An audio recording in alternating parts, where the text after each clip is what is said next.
जय हिंद बच्चों आज हम पढ़ेंगे पॉलिनोमियल्स। ये पॉलिनोमियल्स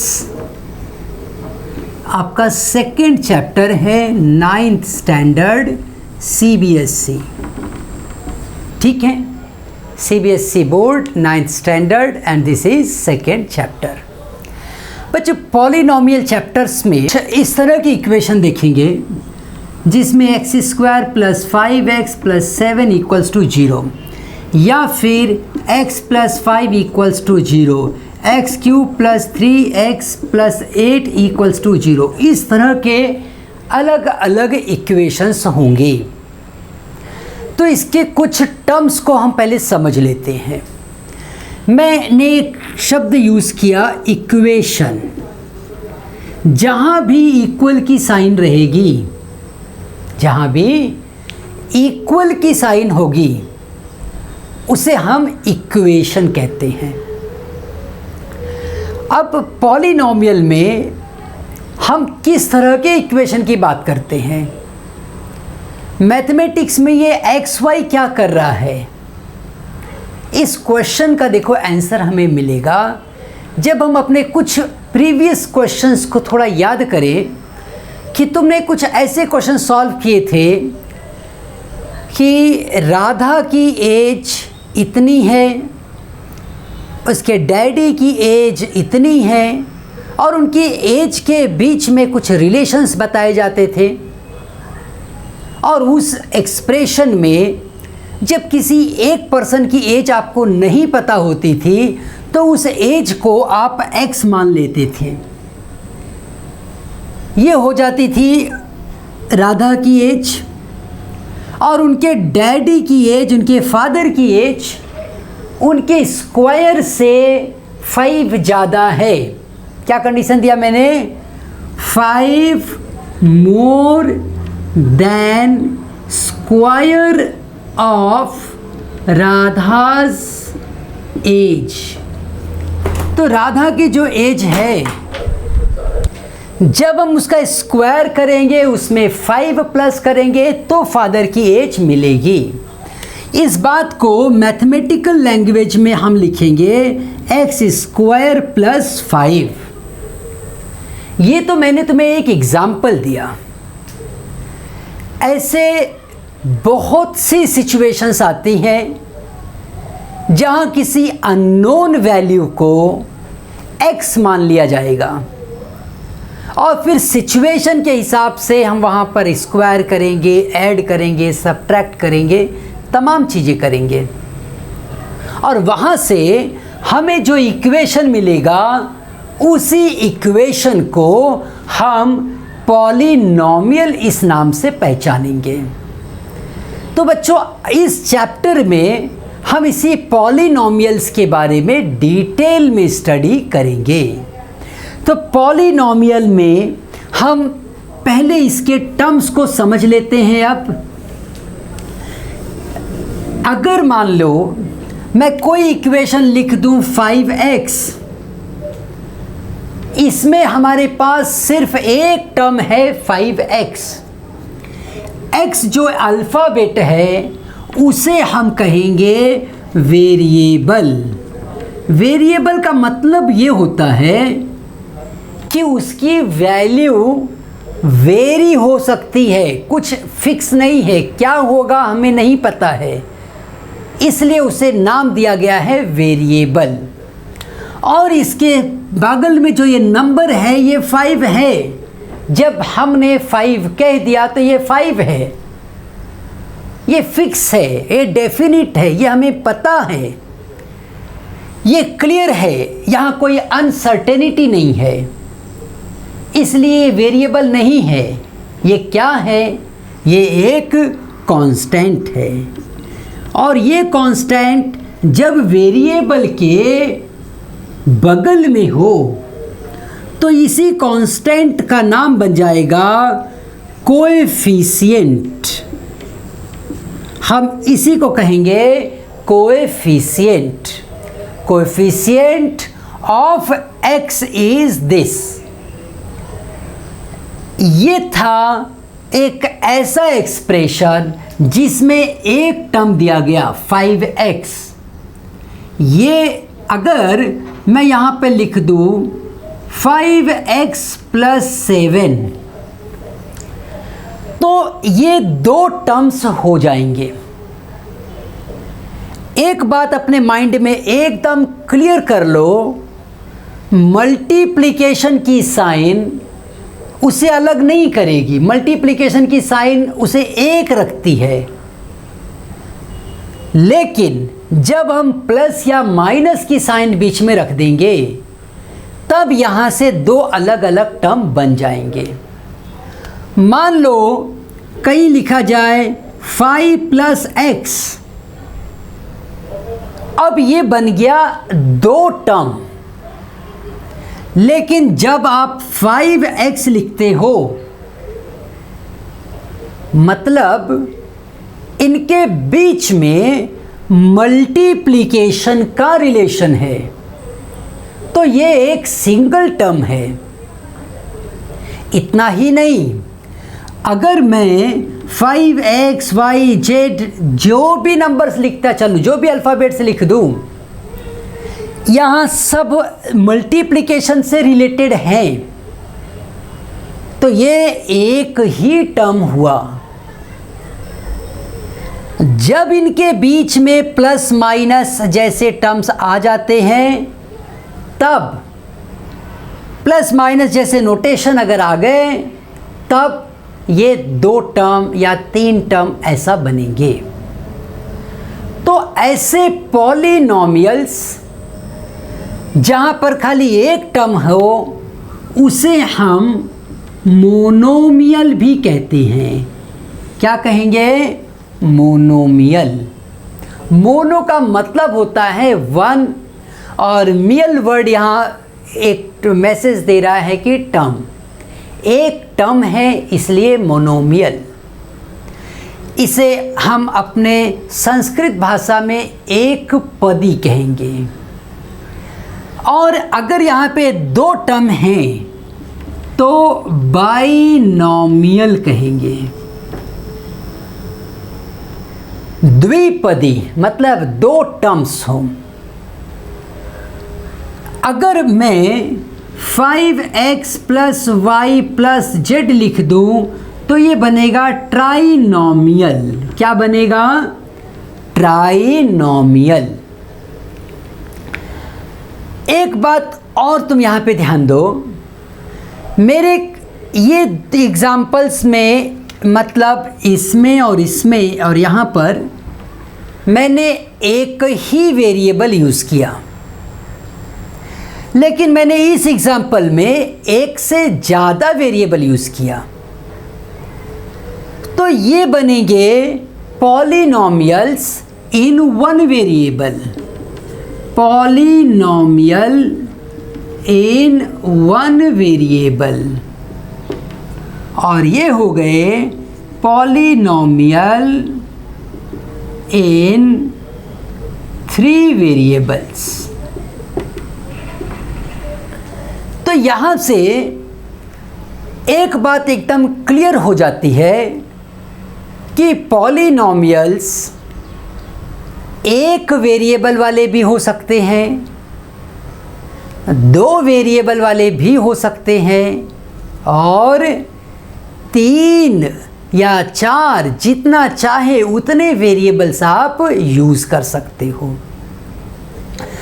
पॉलिनॉमियल्स में एक टर्म है तो आप मोनोमियल कहोगे, दो टर्म है बाइनॉमियल, 3 टर्म है ट्राइनॉमियल। जब इससे ज़्यादा भी टर्म आ सकते हैं तो आप कॉमन में एक शब्द यूज़ करोगे, दैट इज पॉलिनॉमियल। जैसे ही तुम कह देते हो पॉलिनॉमियल, मतलब ये एक जनरल टर्म हो गया, इसमें मोनोमियल भी आ गया, बाइनॉमियल आ गया, ट्राइनॉमियल आ गया, जितने भी हों वो सब आ गए। इसलिए हम जनरल में ये वर्ड यूज़ करते हैं पॉलिनॉमियल। तो पॉलिनॉमियल के इस पार्ट को समझने के बाद एक और इम्पॉर्टेंट फैक्टर को हम समझ लेते हैं। पॉलिनॉमियल्स में मैं यहाँ पे कुछ एक्सप्रेशन लिख रहा हूँ, जैसे 5x² प्लस 3x प्लस 7, ये एक पॉलिनॉमियल मैंने लिखा x में। तो इसे बताने का तरीका देखो, p क्या रिप्रेजेंट कर रहा है? पॉलिनॉमियल। क्या वेरिएबल मैंने यूज़ किया है? x, और ये वन वेरिएबल ही मैंने यूज़ किया है। अब यहाँ पे जो हाईएस्ट पावर है, जो एक्सपोनेंट वैल्यू है, एक्सपोनेंट वैल्यू मतलब इस वेरिएबल के ऊपर जो पावर दिखाई देता है उसे ही हम एक्सपोनेंट कहेंगे। वेरिएबल के ऊपर जो भी पावर दिखाई देगा उसे ही हम एक्सपोनेंट कहेंगे। यहाँ पर देखो x, इस एक्सपोनेंट में x का पावर 2 भी है, x का पावर 1 भी है, और जहाँ x नहीं है वहाँ मैं x का पावर 0 भी कह सकता हूँ। तो इस तरह से हम देख रहे हैं कि कहीं पे पावर 2 है, कहीं पे 1 है और कहीं पे 0। तो इन तीन पावर्स में x के ये अलग अलग पावर्स हमें दिख रहे हैं। x की जो हाईएस्ट पावर वैल्यू है, x की जो हाईएस्ट पावर वैल्यू है, इस वैल्यू को हम डिग्री कहते हैं। क्या कहते हैं? Degree of polynomial. क्या कहेंगे? Degree of polynomial. तो जैसे इस पॉलिनॉमियल की डिग्री हो गई 2, और ये बात ध्यान दो, पॉलिनॉमियल की जब डिग्री 2 होगी तो इसके मैक्सिमम टर्म्स 2 + 1 मतलब 3 हैं। देखो 1 2 3, ये मैक्सिमम टर्म्स हैं। मतलब ये है कि तुम कोई भी ऐसा पॉलिनॉमियल नहीं लिख सकते हो जिसकी डिग्री 2 हो और उसमें 4 टर्म्स हो। कोई बच्चा कहेगा ये लो सर, मैं लिख के बता रहा हूँ, ये 6 and 1, ये हो गए हमारे पास 4 टर्म। क्या बात करते हो आप? उसे हम कहेंगे बेटा पप्पू इधर आ जा, ये जो 6 और 1 है ये तो एक ही है, प्लस करके ये 7 बन जाता है, इसलिए वो अलग टर्म में नहीं जाएगा। तो इस पॉलिनॉमियल को हम 3 टर्म में ही मानेंगे, और उसमें भी यहाँ पे इस x को गायब करो, मतलब पावर को 1 रखो।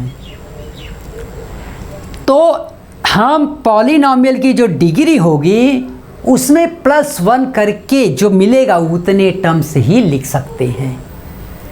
तो इस फैक्ट को जानने के बाद अब मैं एक क्वेश्चन यहाँ लिख रहा हूँ, 3x³ + 7x² + 5x + 9 ये पॉलिनॉमियल मैंने x में बना दिया। क्या तुम मुझे इसकी डिग्री बता सकते हो बच्चों? ज़रूर बता सकते हैं सर। इसकी डिग्री कितनी है बोलो?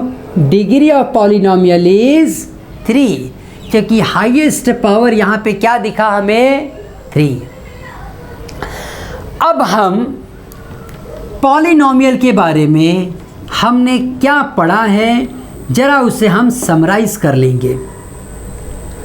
सबसे पहली बात, पॉलिनॉमियल ये क्या है? ये एक्सप्रेशन है which involves variables with exponent value as whole number. ये लास्ट वाली बात को जरा तुम गौर करो। ये जो पावर्स हैं ना, ये पावर्स हमेशा होल नंबर ही होने चाहिए। पावर्स क्या होने चाहिए? Whole number. मतलब ये हुआ कि अगर मैं होल नंबर यहाँ लिखूं तो वो होता है 0, 1, 2, 3 एंड सो ऑन। तो ये होल नंबर में से कोई भी वैल्यू पावर में है तो ही हम इसे क्या कहेंगे? पॉलिनॉमियल। कल को अगर यहाँ पे -2 लिख दिया जाए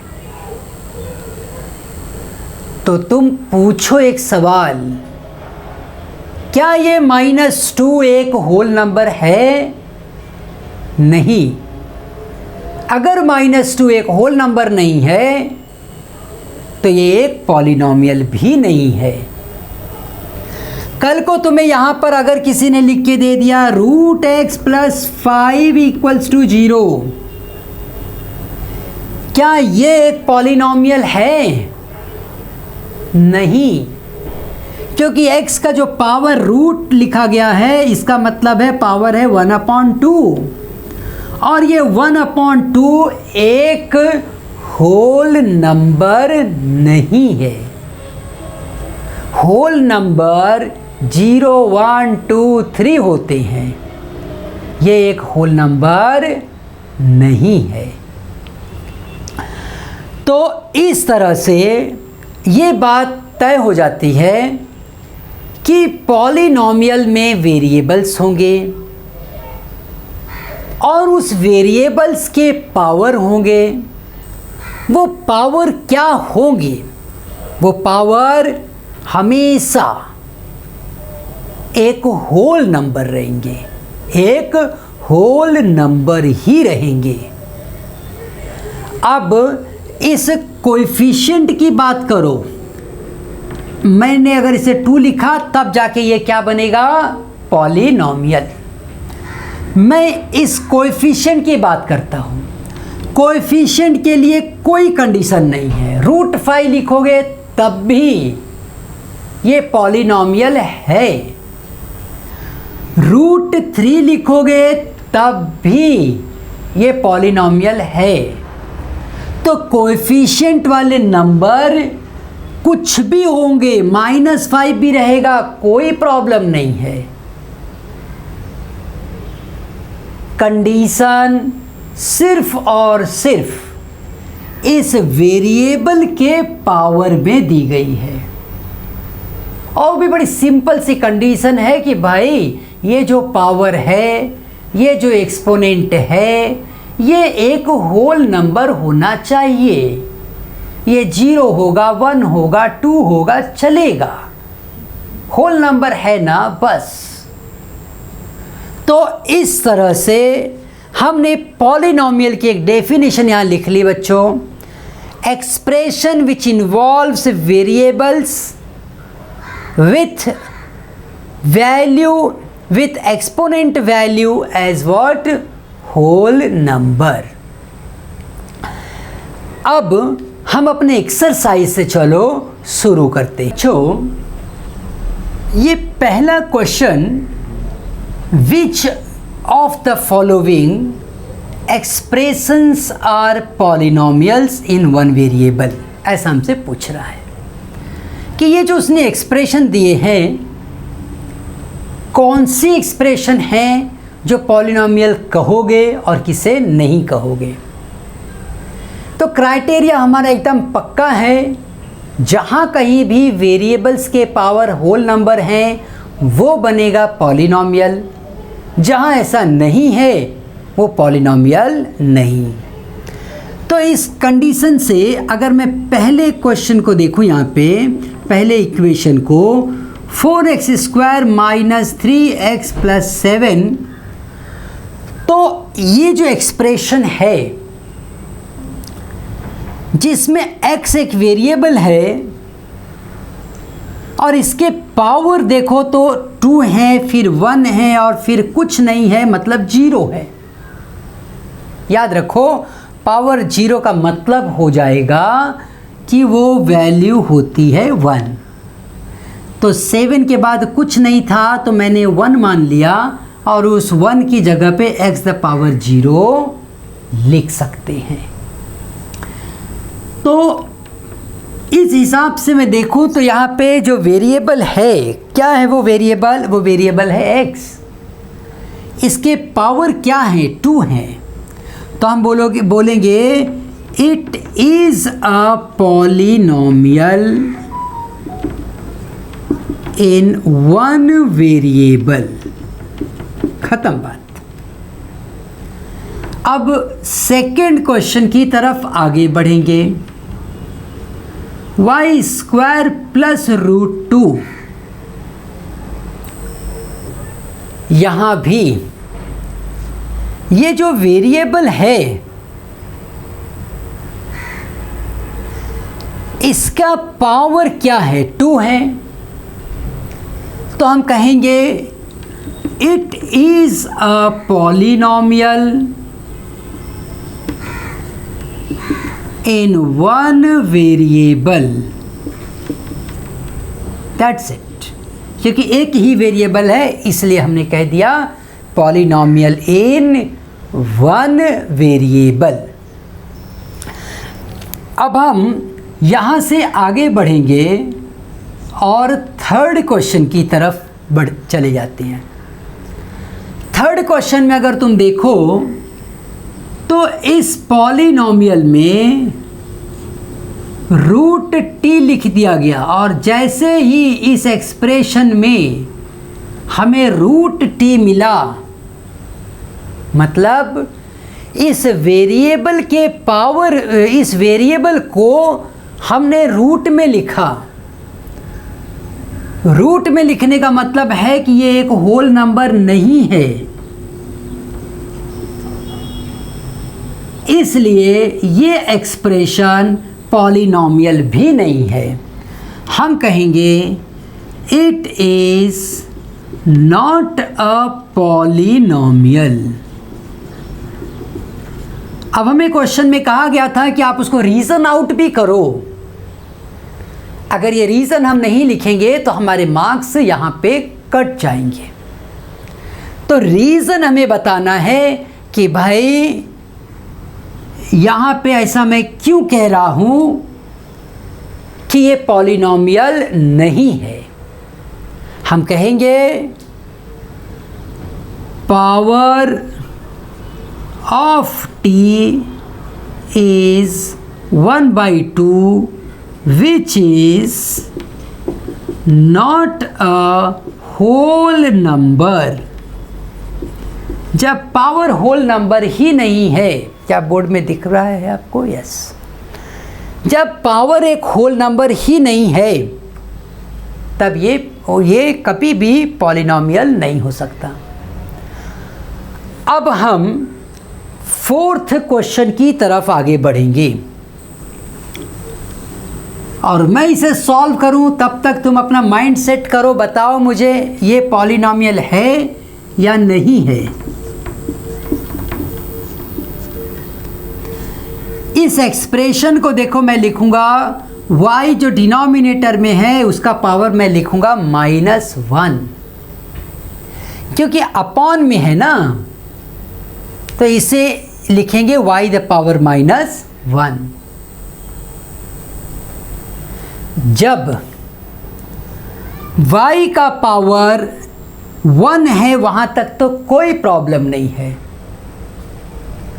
लेकिन जैसे ही y का पावर -1 बनेगा ये एक पॉलिनोमियल नहीं रह जाएगा। तो हम लिखेंगे it is not a polynomial, ये एक पॉलिनोमियल नहीं है। अब इसका हम रीज़न बताएंगे कि power is of y is not the whole number। अगर ये होल नंबर होता तो ठीक है, अब नहीं है तो बात खत्म हो गई।